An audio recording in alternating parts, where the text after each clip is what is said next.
Bonjour à tous et merci d'être avec nous ce matin pour que nous puissions ensemble parcourir les principales unes en kiosque au Cameroun.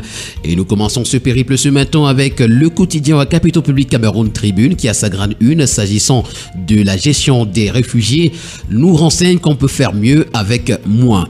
Les effectifs en hausse dans les camps et les communautés d'accueil, la rareté des ressources financières, l'insécurité ou encore les risques sanitaires ont amené le gouvernement et ses partenaires à développer d'autres types de stratégies pour une prise en charge optimale. L'accent est désormais mis, entre autres, sur le développement d'activités génératrices de revenus et une meilleure coordination des interventions. Le focus de Cameroun Tribune à ce sujet est à retrouver ce matin des pages 7 à 9.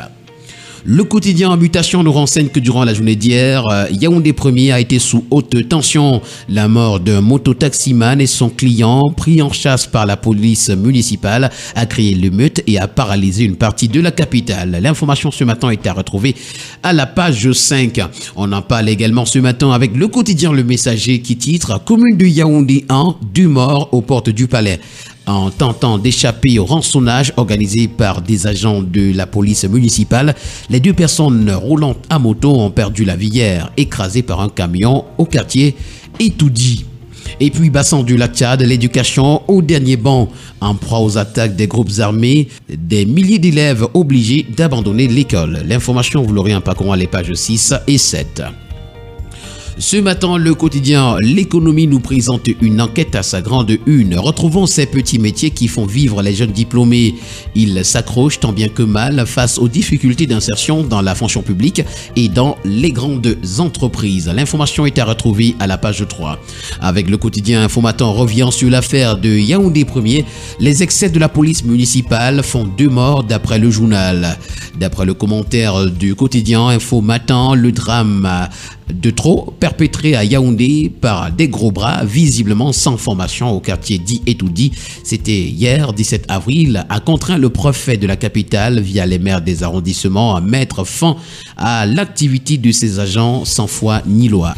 Réagissant, Emmanuel Digden rétablit promptement de l'ordre tout en précisant que les contrôles sont réservés uniquement à la police et à la gendarmerie.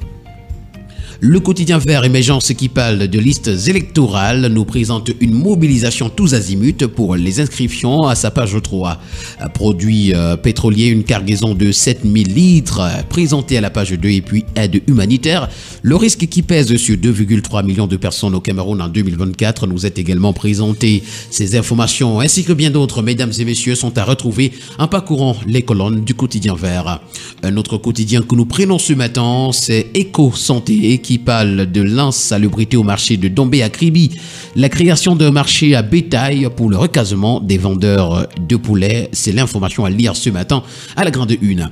À Marois, les populations sont à l'épreuve de l'eau potable et puis certificat médical. Retrouvons les dessous d'une délivrance fantaisiste qui gangrène les hôpitaux au Cameroun. Le journal La République, dans son édition spéciale, revient sur l'inauguration du musée des rois Bamoun et nous renseigne que désormais le regard est tourné vers l'immortalité. Le quotidien d'information républicaine, Le Drapeau, parle ce matin de la couverture santé universelle, notamment de la phase 1 au Cameroun, en nous en présentant des avancées significatives. Depuis son lancement en avril 2023, la couverture santé universelle, phase 1 au Cameroun, a connu un succès croissant avec plus de 2,4 millions de personnes enrôlées. Les résultats sont prometteurs, notamment avec la mise en place de consultations gratuites pour les enfants de 0 à 5 ans, la prise en charge des femmes enceintes et des nouveau-nés et l'accès abordable aux séances de dialyse.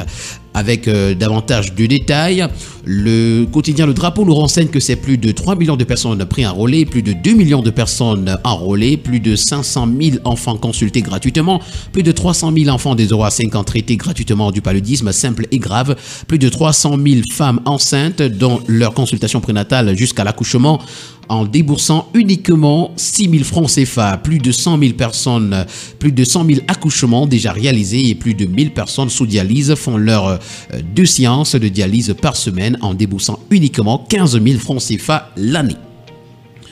On parle également de la couverture santé universelle dans sa première phase avec le tri hebdomadaire La Voix des Jeunes. C'est l'adhésion populaire qui nous est présentée par le tri hebdomadaire. Pour le premier news magazine camerounais Défi actuel, on parle du Made in Cameroun quand l'État se remobilise est le titre que nous présente le magazine. La mise en œuvre de l'accord ministère des Finances et les banques de 200 milliards de francs CFA pour garantir les crédits aux entreprises et l'entrée en vigueur de facilités fiscales et douanières en faveur de la production locale vise à donner l'impulsion nécessaire à la politique d'import-substitution.